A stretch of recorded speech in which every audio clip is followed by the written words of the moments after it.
The concept of imagined communities, first coined by Benedict Anderson in 1983, states that because thousands to millions of people socially construct a community or nation, there is no possible way we could know each person by name or face. This means that in order to know these communities are working and exist, we perceive or imagine ourselves in it and project the idea of others as part of these particular groups. Through online social networks like Facebook, the projection of celebrity status in the media, and the use of cinema, these ever-expanding nations of technology and social networking have become one of the largest imagined communities of our time. This proves that Anderson's theory still persists and is arguably more prevalent in our technologically savvy world.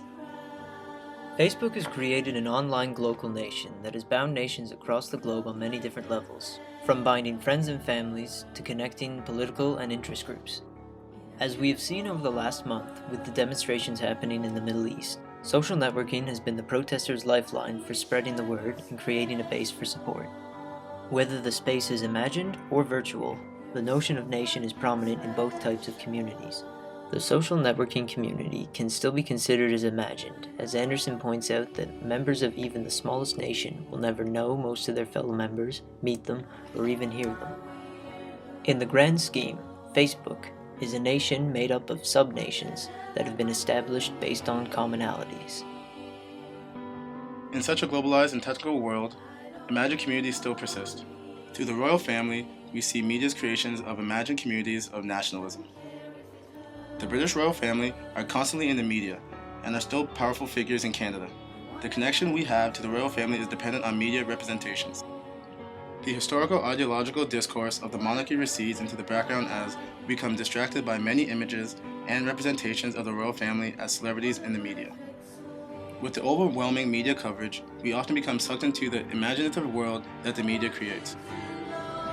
Movies create imagined communities because they demonstrate principles of common experience, but this can create an unrealistic view of reality, which can cause prejudice or misconception. Our reality is based on our perception, and therefore when we watch movies that depict sex, religion, violence, drugs, fantasy, and culture as bad or good, we as an audience decide the validity of what we are being shown. Furthermore, cinema has become an intrinsic part of society in developed nations and has considerable cultural influence throughout the world. Films become a psychological experience where they attempt to resemble the real world, but they are only analogies. For example, the movie The Passion of the Christ. This film attempts to show the graphic and realistic depiction of Jesus' suffering. However, this film was criticized for its portrayal of violence and how excessive violence can negatively impact a child's perception of reality.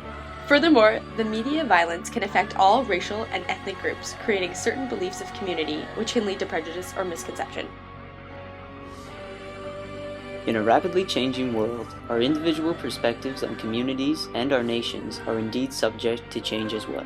With the insight of Benedict Anderson's article on imagined communities, his perspective lends itself to today's technological social networking and cinematic advancements.